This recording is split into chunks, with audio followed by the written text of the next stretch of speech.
낡은 구두방 간판이 햇빛을 받아 흔들릴 때마다 그 밑으로 조용히 고개를 숙인 세월이 함께 흔들리는 듯했다. 거친 바람 속에서도 꿋꿋이 문을 여는 이 가게의 주인 손동우는 매일 같은 시간에 일어나 한결같은 일상을 지키고 있었다. 어느 늦여름 경기도 외곽의 작은 마을은 아침 저녁으로 선선한 바람이 불었다. 사람들은 느지막이 눈을 뜨고 가끔은 지친 표정으로 골목길을 지나갔다. 하지만 구두방 앞만큼은 늘 깨끗했다. 낮은 담장 옆으로 작은 꽃들이 피어 있었고 창문 아래에는 작은 의자가 놓여 있었다. 구두를 맡기러 오는 손님이 있든 없든 손동우는 어김없이 새벽 6시에 문을 열었다.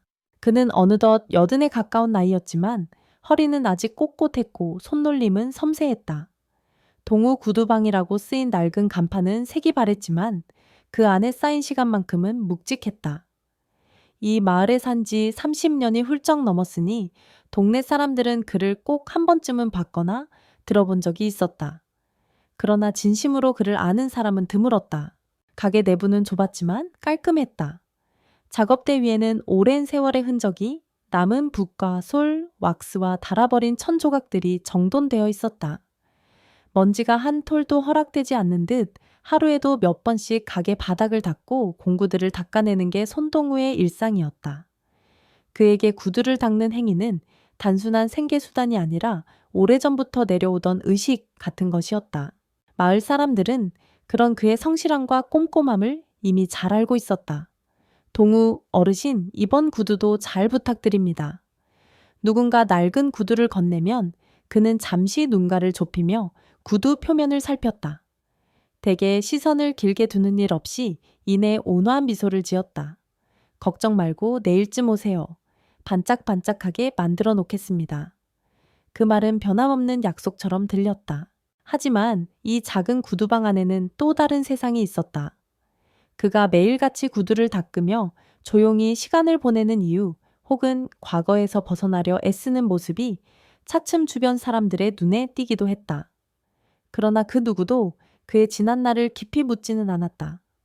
누구나 간직하고 싶지 않은 기억 하나쯤은 있으리라 생각했기 때문이다. 실제로 낡은 의자 옆에 걸린 흑백 사진 한 장에는 군복을 입은 젊은 남자들이 긴장된 표정으로 서 있는 모습이 담겨 있었다. 사진 속 인물들 중 절반가량은 이미 세상을 떠났다고 했다. 그 사실을 아는 단골들도 굳이 자세히 물어보지 않았다. 그저 종종 어르신 젊으실 때 군대가 좀 힘드셨나 봐요 정도로만 넘어갔다. 그러나 종종 해가 서쪽으로 기울 때 손동구가 사진을 뚫어지게 바라보는 시간이 있었다. 그럴 때면 그의 주름진 인매는 굳어졌고 오래된 기억이 되살아나는지 눈빛은 날카롭고도 쓸쓸했다. 그가 가만히 작게 중얼거리며 깊은 숨을 내쉬는 모습을 본 사람들은 묘한 안쓰러움을 느끼곤 했다. 그렇게 세월을 견디며 이어온 구두방 생활은 말하자면 그의 속죄이자 안식이었다. 그는 구두에 묻은 때를 닦고 가죽을 광난내면서 동시에 자신에게 들러붙은 어두운 기억까지 조금씩 지워내고 싶었다. 그리고 그 마지막 남은 죄책감과 약속을 지키기 위해서라도 남은 날들은 착하게 살아가고 싶었다. 그 약속은 오래전 어떤 밤에 전우와 나눈 것이었다. 동우야 살아 돌아오면 착하게 살자. 나쁜 짓 하지 말고 조용히 가족과 친구들 곁에서 살자. 허나 그 전우들은 돌아오지 못했다. 누구도 묻지 않았지만 북파 공작권이었던 젊은 날에 그는 목숨을 담보로 작전을 수행했고 수많은 동료가 사라진 현장을 목격해야 했다. 과거의 무거운 짐을 이겨내고자 저녁 후 그는 누구도 아는 사람 없는 이 작은 마을까지 내려와 구두방을 열었다. 처음에는 서툴고 어색했다. 하지만 한 장 한 장 구두를 닦아낼 때마다 자신이 어딘가에 쓸모있는 인간이라 느껴졌다. 세상을 떠난 전우들과의 약속을 지키며 평온히 살아가는 길이 여기에 있다고 믿었던 것이다. 그런 일상이 깨질 조짐이 감지된 것은 어느 저녁 무렵이었다. 날이 저물자 가게 앞에 낯선 그림자가 드리워졌다. 검은 가죽 재킷을 걸친 3명의 남자가 구두방 문을 툭 밀치고 들어왔다. 문 위에 달린 작은 종이 쨍랑 울렸지만 그들의 등장은 밝은 인사가 아니라 찝찝한 긴장을 불러일으켰다. 앞장선 남자는 얼굴 한쪽에 깊은 흉터가 있었다. 여기가 그 불법으로 장사한다는 구두방인의 비웃음 가득한 목소리에 손동우는 천천히 작업을 멈추고 고개를 들었다. 무슨 일이십니까? 그의 목소리는 낮았지만 긴장감이 숨겨져 있었다. 흉터 남자는 공구들이 놓인 작업대를 손가락으로 툭툭 건드리며 이 동네가 우리 마두식 형님 구역이란 거 모르세요? 장사하려면 자리세 내야지 상식 아니에요 하고 비아냥거렸다. 순간 구두방 안쪽 문이 열리며 머리가 희끗희끗한 노인 세 사람이 나오기 시작했다. 그들은 모두 손동우의 옛 전우들이었다. 마침 오늘 하루 서너 달 만에 가게에 들러 소주 한 잔 기울이며 지나간 날들을 이야기하던 참이었다. 동우야 무슨 일이야 셋 중 한 사람이 물었다. 한 조폭들은 갑자기 나타난 노인들을 보고 잠시 어리둥절했지만 이내 비웃음 섞인 표정을 지었다. 할아버지들이 여럿이네. 경로당인 줄 알았잖아. 그러나 새 노인의 표정은 이미 돌처럼 굳어 있었다. 손동우는 혹여나 갈등이 커질까 싶어 말렸다. 별일 아닙니다. 그냥 동네 청년들이 지나가다 들른 거죠. 그러나 전우들의 눈에는 이미 날선 직감이 비치고 있었다. 한때 함께 목숨을 걸던 이들에게 위협이란 곧 본능적으로 감지되는 것이었다. 청년들 나이 드신 분께 그렇게 말하는 건 예의가 아니지. 가장 나이가 많아 보이는 전우가 한 걸음 앞으로 나섰다. 그는 부드럽게 말했지만 그 눈빛은 차갑게 빛나고 있었다. 흉터 남자가 코웃음을 치며 다가왔다. 할아버지 좋게 말할 때 돈 내시고 조용히 장사하세요. 안 그러면 그 말이 끝나기도 전에 전우 중 한 명의 손이 전광석화처럼 흉터 남자의 손목을 낚아챘다. 동시에 다른 전우는 나머지 두 명의 뒤로 돌아가 그들의 허리를 꽉 제압했다. 조폭들은 무슨 일이 벌어졌는지 인식하기도 전에 몸이 꺾여 비명을 질렀다. 이거 놔. 흉터 남자가 소리쳤지만 이미 노인의 힘에 손목이 붙잡혀 꼼짝달싹 못하는 형국이었다. 젊은이들 우리 친구 건드리지 마라. 전우가 낮고 단단한 목소리로 말했다. 여기서 얌전히 나가면 오늘 일은 없던 걸로 해주지. 새 노인의 담담한 말투에는 상대를 함부로 하지 않으려는 배려와 동시에 그 어떤 상황도 두렵지 않다는 확신이 담겨 있었다. 결국 조폭들은 겁에 질린 표정으로 가게 밖으로 밀려나갔다. 나가기 직전 흉터 남자는 뒤를 돌아보며 소리쳤다. 두고 봐. 우리 형님 마두식이 알면 어떻게 되는지. 그리고는 도망치듯 사라졌다. 가게 안에는 순간 고요가 찾아왔다. 길고 무거운 침묵이 흐른 뒤 한 전우가 손동우의 어깨를 툭툭 두드렸다. 괜찮아 동우야. 괜한 일이 생겨버렸군. 손동우는 한숨을 내쉬었다. 그러게 말일세. 마음 한구석에서 알 수 없는 불안감이 움틀대고 있었다. 전우 중 또 다른 사람이 작게 웃으며 말했다. 뭐 어차피 한 번쯤은 들이닥칠 일이었을 거야. 우리가 너무 오래 숨어 지냈지. 그는 오래전 부대에서 손동구와 함께 작전에 참여했던 동료였다. 수십 년이 지나도 위험을 감지하는 본능은 그대로인 듯했다. 그날 밤 손동우는 좀처럼 잠을 이루지 못했다. 어둠이 내린 창밖을 바라보며 예전 북파 공작권 시절의 기억이 아른거렸다. 숱한 밤 사선을 넘나들며 살아 돌아온 것은 기적이나 다름없었다. 그때 함께하던 전우들이 지금 곁에 있는 사람도 있지만 그렇지 못한 이들이 훨씬 많다. 착하게 살자고 했는데 그는 아득한 밤 공기 속에서 한 번 더 그 말을 되뇌었다. 돌이킬 수 없는 선택들이 있었고 그 탓으로 평생 동안 짊어져야 하는 그림자가 있었다. 구두를 닦는 시간이야말로 그러한 무게를 잠시 잊게 해주는 순간이었다. 그런데 이제 예기치 못한 갈등이 다시 그를 과거의 감각으로 끌어당기고 있었다. 다음날 아침 평소보다 더 일찍 구두방 문을 열었다.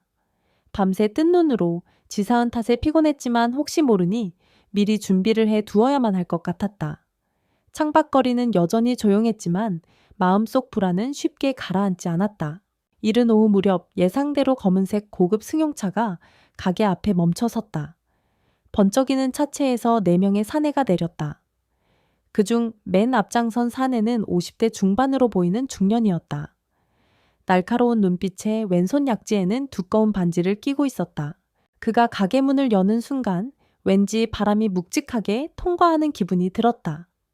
여기가 동우 구두방입니까? 부드러운 어조였지만 그 안에 깔린 위협은 분명했다. 그가 바로 마두식이라는 인물일 것이다. 손동우는 작업대 위에 올려둔 구두를 잠시 내려놓고 천천히 고개를 들었다. 마두식은 가게 안을 둘러보며 주위를 훑어봤다. 좁은 공간, 낡은 의자 군데군데 세월의 흔적. 마두식의 부하들은 문 쪽에 선차에 대기하고 있었다. 어제 우리 애들이 다녀갔다더군요. 마두식이 담담하게 말했다. 별일 없었나요? 그 말이 질문 같았지만 사실상 위협적인 확인이었다. 별일 아니었습니다. 손동우는 낮게 대답했다. 당신들 젊은 친구들이 잠깐 들렀다 간 것뿐이죠. 마두식은 씩 웃으며 작업대 위를 손바닥으로 툭 쳤다. 여기선 내 허락 없인 새도 못 날아간다는데 몰랐습니까? 이 가게가 자리세를 안 낸 지가 얼마나 됐는지 알고나 계셔요. 순간 그는 작업대 위의 왁스통과 솔들을 가차없이 바닥에 쓸어버렸다. 깨져버린 왁스통에서 검은 액체가 흘러나와 바닥을 얼룩지게 만들었다. 그의 부하들은 마치 준비된 행동처럼 가게 한 구석을 파고들어 구석구석을 확인했다. 한동안 잠자코 있던 손동우는 바닥에 어지러이 나뒹구는 도구들을 보기만 했다. 그의 시선은 흔들렸지만 금세 마음을 다잡았다. 그렇게까지 하실 필요가 있습니까? 마두식은 코웃음을 치더니 가볍게 발길질로 헌 칸막이를 밀쳤다. 나를 우습게 봤나 보지. 자리세 내란 말이야. 명색이 내가 이 구역을 책임지는 사람이니까. 그의 말투는 여유롭다기보다 위압적이었다. 오늘 안으로 돈을 준비하지 않으면 여기 문 닫게 될 줄 아시오. 그 순간 손동우는 오랜만에 느껴지는 차가운 감각을 자각했다. 몇십 년 전 적진 깊숙이 침투했을 때 등을 타고 흐르던 살얼음 같은 긴장감이었다. 그는 주먹을 가만히 쥐고 다시 폈다. 그리고 낮은 목소리로 말했다. 알겠습니다. 오늘 중으로 어떻게든 해보죠. 순간적으로 자신이 한없이 나약해진 것처럼 느껴졌지만 지금은 시간 벌기가 우선이라고 판단했다. 마두식은 흡족한 표정을 지었다. 그래 말이 통해야지. 내일 다시 올 테니 준비해 두시오. 마두식이 나가고 나자 가게는 처참하게 어질러진 상태로 조용해졌다. 곳곳에 깨진 왁스통 조각과 얼룩이 남았고 공구들은 흩어져 있었다. 손동우는 한참 동안 움직이지 않았다. 시간이 한참 흐른 뒤에야 그는 천천히 몸을 숙여 솔과 왁스통 파편들을 주워 담았다. 착하게 살자고 했는데 그 말이 다시 입술 사이로 흘러나왔다. 과거를 묻고 이곳에서 조용히 살아가고 싶었다. 그런데 뜻밖의 폭력이 그 문을 강제로 열어 젖힌 것이다. 그날 밤 구두방 안쪽 작은 방에 들어가 낡은 서랍장을 열었다. 맨 아래 서랍에는 오래된 나무 상자가 들어있었다. 손동우는 잠시 망설이다가 상자를 꺼내어 조심스럽게 열었다. 그 안에는 군번줄 하나와 군복 입은 젊은 시절 전우들과 함께 검에 찍은 사진 한 장이 있었다. 정말 그냥 구두장이로 살고 싶었는데. 그는 사진 속에서 활짝 웃고 있는 자신을 물끄러미 바라보았다. 이미 거의 다 떠나간 이들이었다. 그리고 그는 혼자 살아남았다. 살아남아 착하게 살기로 그 밤에 돌아오지 못한 전우들과 약속했었다. 새벽이 되도록 그는 두 눈을 감지 않았다. 대신 낡은 상자를 닫고 군번줄을 목에 걸어보았다. 차가운 금속이 가슴 윗부분에 닿자 오래전에 잠재웠던 감각들이 되살아났다. 총소리 포연 겨울의 살을 애는 듯한 추위, 그리고 그 속에서 살아남기 위해 온갖 훈련을 견뎌냈던 시간. 그는 결국 결심했다. 더 이상 도망치지 않기로. 지켜야 할 것이 있는 이상 싸워야 할 때가 오면 싸울 수밖에 없다는 것을 알고 있었다. 가게를 무너뜨리려는 자들에게 마냥 굴복할 수만은 없었다. 다음날 아침 평소와 똑같이 6시 정각에 문을 열었다. 그러나 오늘은 구두를 닫기 전에 가게 안을 더 정돈했다. 어젯밤 망가진 것들을 손대며 차근차근 원상태로 되돌렸다. 혹여 마두식이 다시 들이닥쳐도 싸움터가 아닌 일상의 공간으로 지켜내고 싶었다. 정고가 조금 지났을 때 다시 검은 승용차가 골목 입구에 들어섰다. 이번엔 차가 3대나 되었다. 마을 사람들은 창문 사이로 힐끗거리며 낌새를 차린 듯했다. 차에서 내린 인원은 10명이 넘었다. 맨 앞에는 어제 왔던 마두식이 있었다. 준비는 해두셨나? 마두식은 눈살을 찌푸리며 골목 어귀에서부터 큰 소리로 외쳤다. 그의 뒤를 따르던 부하들은 각기 흉기를 숨긴 것 같은 모습이었다. 이들은 확실히 협박이 아닌 직접적인 위협을 준비해 온 모양새였다. 손동우는 가게 문을 열고 밖으로 걸어 나갔다. 마을 사람들이 긴장된 눈빛으로 지켜보고 있었다. 간혹 자초지종을 모르는 행인들도 순간 느껴지는 살벌한 분위기에 발걸음을 멈췄다. 여기서 더 이상 받아낼 돈은 없습니다. 손동구의 목소리는 낮고 단호했다. 그는 마을 한가운데로 걸어나가 마두식 무리와 대치했다. 마을에서 나가주십시오. 오늘로 끝내도록 하죠. 마두식은 순간 이해할 수 없다는 듯 코웃음을 쳤다. 뭐라고 노인네가 정신이 나갔나? 내가 누군지 알면 이런 말 못할 텐데. 그러곤 부하들을 향해 고개를 끄덕였다. 부하 2명이 앞으로 나와 손동우를 덮치려는 순간 반사적인 동작이 터졌다. 한때 북파 공작권으로 거친 훈련을 받은 손동우의 몸은 여전히 예민하게 반응했다. 오른손으로 상대의 팔목을 잡아 뒤로 꺾고 동시에 왼발을 내질러 상대의 무릎을 내리쳤다. 젊은 조직원은 신음하며 쓰러졌고 바로 뒤를 따라오던 한 명에게는 순식간에 상체를 비틀어 그의 허리를 가격했다. 마두식의 부하들이 일제히 우르르 몰려들자 잠시 뒤 구두방 안쪽에서 전날 만났던 노인 3명이 또다시 나섰다. 그들 역시 몸은 늙었어도 눈에는 예리한 기백이 서려 있었다. 동우야, 네가 앞장서고 우리는 뒤를 맡을 테니 몸조심해라. 짧은 말 하나에 노인들은 어느새 세 방향에서 적들을 끌어내기 시작했다. 순식간에 거칠고 단단한 움직임들이 오갔다. 화려한 동작은 아니었다. 다만 최소한의 힘으로 상대를 무력화시키는 효율적인 기술이었다. 힘보다는 경험에서 비롯된 감각 상황을 한눈에 파악하는 능력이 이들을 압도하고 있었다. 10명이 넘는 조폭들 중 절반은 금세 쓰러졌다. 나머지들은 겁에 질려 뒷걸음질을 치다가 마두식의 재촉 섞인 소리에도 더 이상 앞으로 나서지 못했다. 도저히 눈앞에 벌어진 상황이 믿기지 않았을 것이다. 마두식은 얼굴이 창백해졌다. 이게 무슨... 그는 잔뜩 움츠러든 차에 손을 바지 주머니 쪽으로 가져갔다.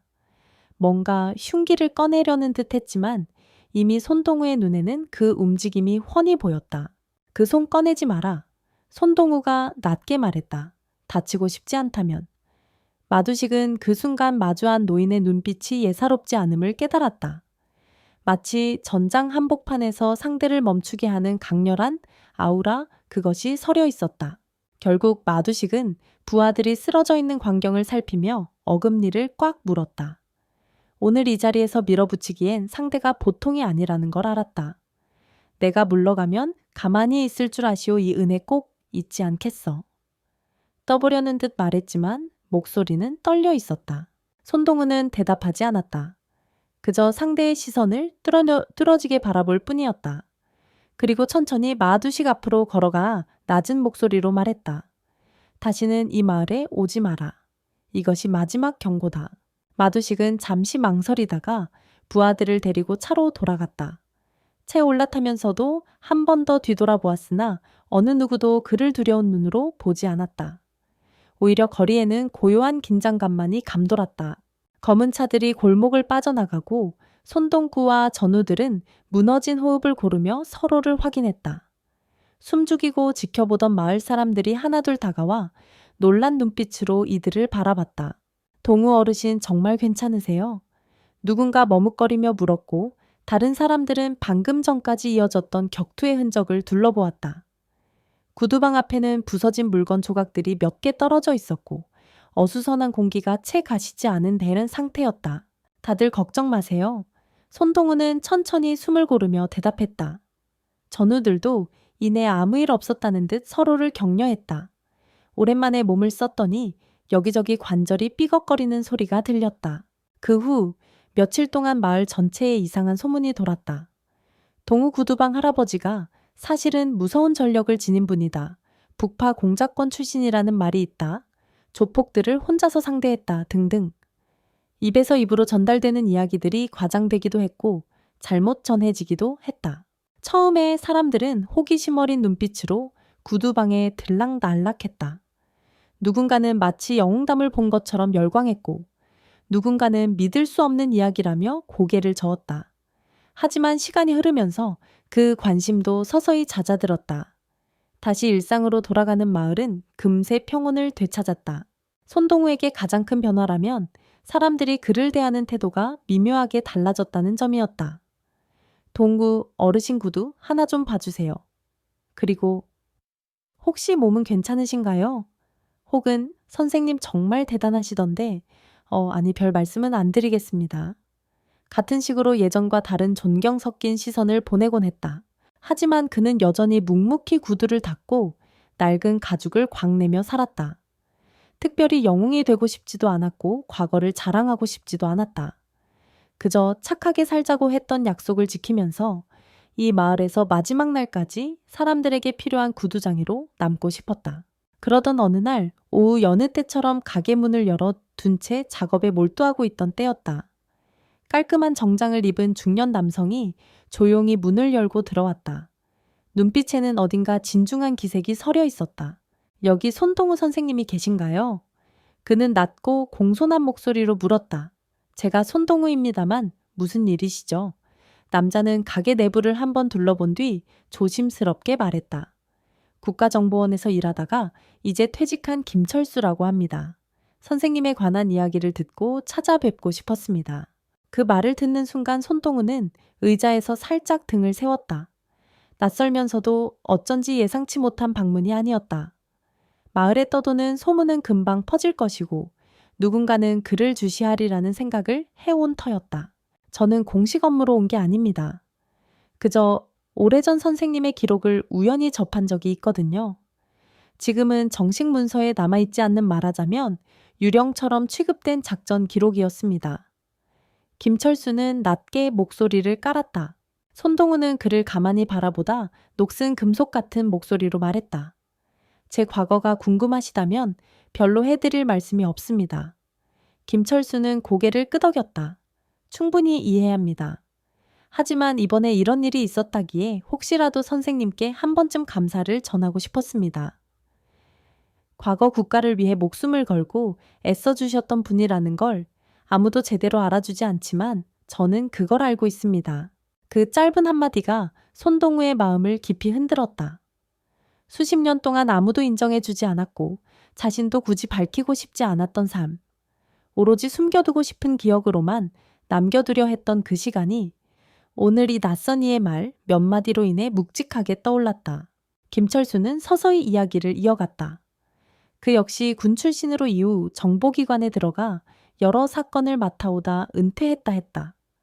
북파 공작권 관련 기록을 정리하던 중 손동우라는 이름을 본 적이 있었다고 했다.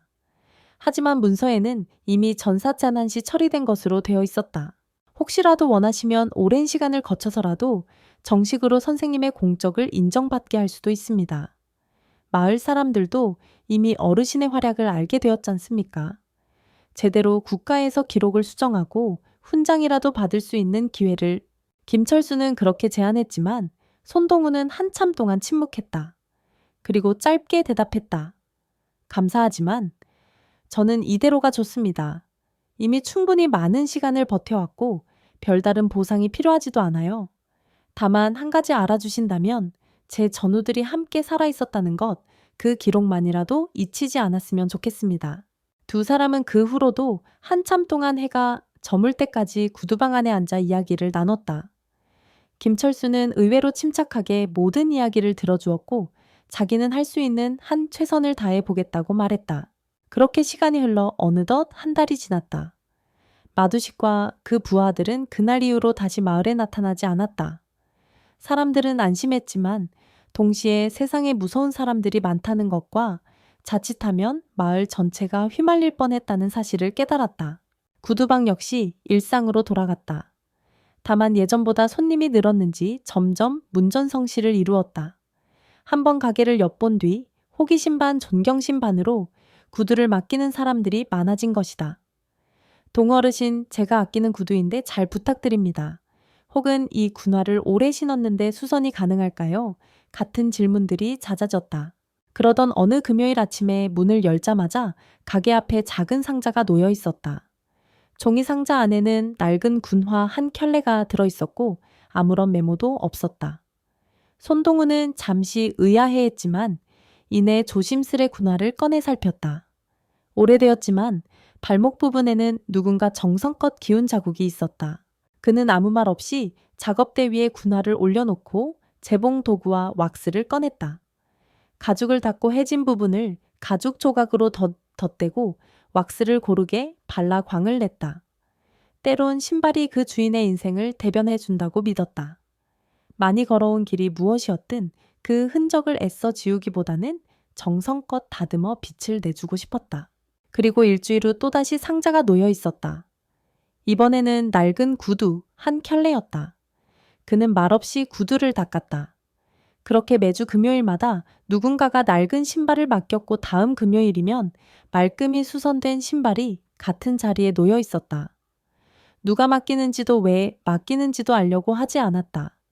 그저 필요한 사람이 있다면 힘이 닿는 한 구두를 맡아주는 것이 자신의 몫이라고 여겼다. 마을 사람들은 그 상자 이야기를 들으며 혹시 마두식 무리 중 누군가가 상처 입은 신발을 보내는 것일 수도 있다고 추측했다. 또는 예전에 북파 공작권 동료들이 멀리서 소식을 전하는 걸 수도 있다고 상상했다. 하지만 진실이 무엇이든 그 자체로는 아무런 문제가 되지 않았다. 중요한 것은 그가 아직도 누군가에게 필요한 존재라는 사실이었다.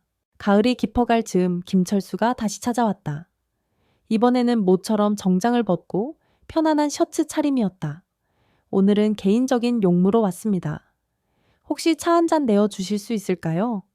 그의 말에 손동우는 흔쾌히 가게, 안쪽 작은 탁자에서 찬물을 끓였다. 둘은 옛 이야기와 마을 근황, 그리고 최근 나라 안팎의 소식 등에 관해 한참 대화를 나눴다. 이야기가 끝날 때쯤 김철수는 조심스럽게 운을 뗐다. 조용히 지내고 계시는 건 알지만 언젠가라도 선생님이 과거의 공적을 제대로 인정받고 싶으시다면 제게 연락해 주십시오. 저는 아직도 도움을 줄 수 있는 지인들이 있습니다. 그러자 손동우는 미소 지으며 고개를 저었다. 이미 충분합니다. 이 마을에서 이렇게 사람들과 지내면서 저는 제 몫을 다하고 있다고 느낍니다. 착하게 살자고 했던 약속, 그것을 지키고 있다는 것만으로도 충분해요. 김철수는 그 말에 깊이 공감한 듯 잔을 내려놓았다. 역시 제가 생각한 그대로군요. 선생님은 누구보다 착하게 살고 계십니다. 혹시 착하게 산다는 게 때로는 누군가를 지키기 위해 싸워야 할 때는 싸우는 것을 의미하지 않겠습니까? 손동우는 잠시 그 말을 곱씹었다. 그리고 천천히 대답했다. 맞습니다. 누군가를 지키기 위해 그리고 제 자신과 약속을 지키기 위해 때로는 어쩔 수 없이 싸워야 하죠. 하지만 그 싸움이 끝났으면 다시 평온으로 돌아가는 게 제가 원하는 길입니다. 저녁 무렵 김철수가 돌아간 뒤에도 손동우는 한동안 작업대에 앉아 있었다.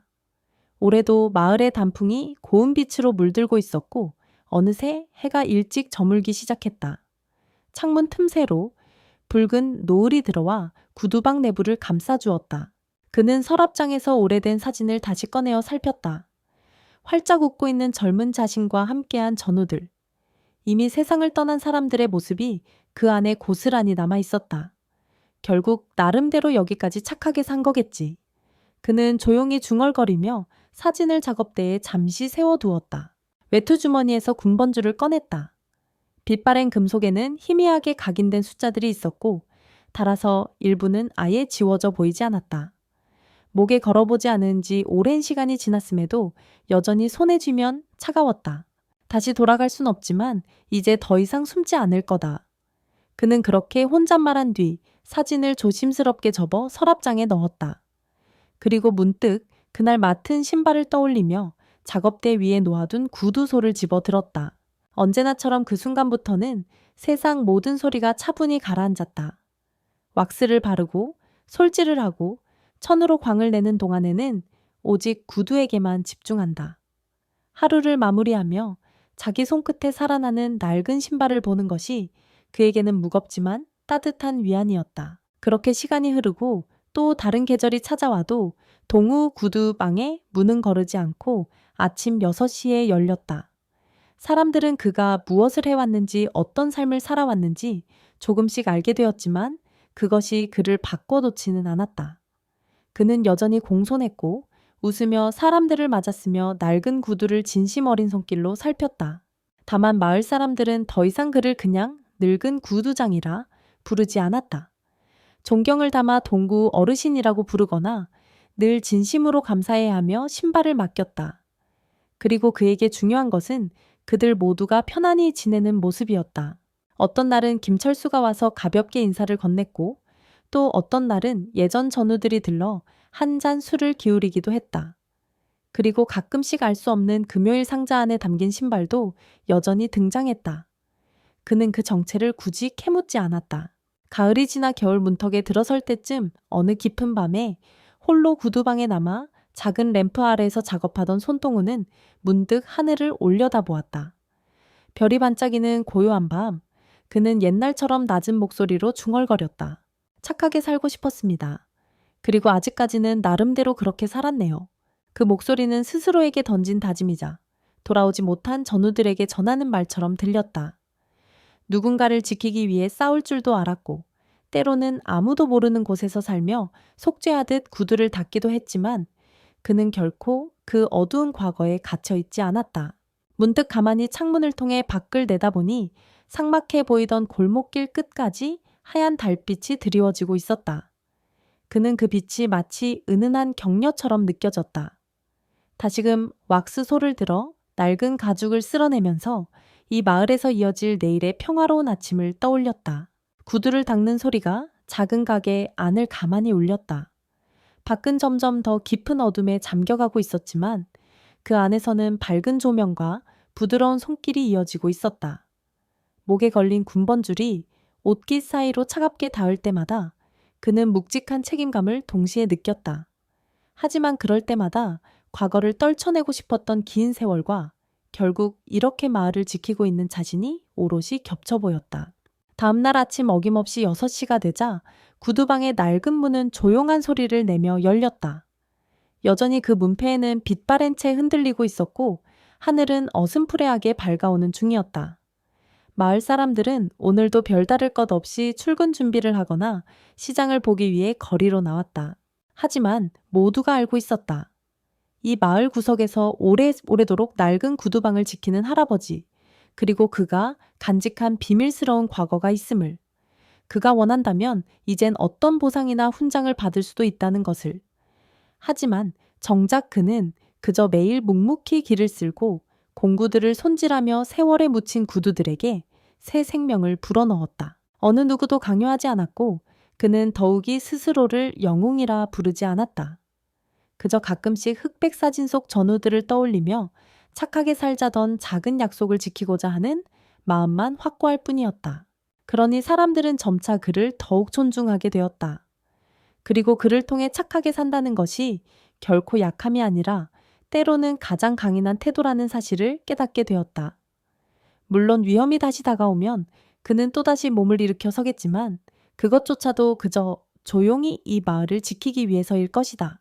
그날 아침도 손동우는 왁스로 범벅이 된 헌 구두 한 켤레를 무심히 닦아내며 오래된 서랍장을 바라보았다.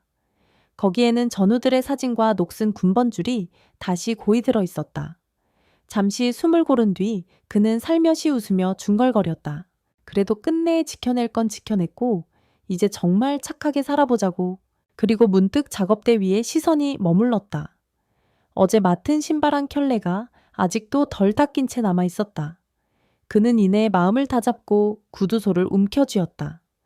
그의 손끝이 다시 한번 낡은 가죽에 부드럽게 닿았다. 아직 헤쳐나가야 할 많은 날들이 있겠지만 이 자리에서 그는 연경 포기하지 않을 작정이었다. 수없이 넘어져도 다시 일어설 것이고 여기서 쌓아 올린 속죄와 안식의 시간을 아무에게도 빼앗기지 않을 것이다. 검은 구두 표면 위로 천천히 윤이 번져나갔다. 창밖에선 또 다른 하루가 시작되고 있었다. 그렇게 세월은 흘러가도 손동구의 동우 구두방은 변함없이 그곳에 있었다. 삶이란 걸어온 발자국이 지워진다 해도 계속 앞으로 나아가는 여정이기에. 그리고 때로는 착하게 산다는 것조차 가장 치열한 싸움이 될 수 있음을 그는 깊이 깨닫고 있었다.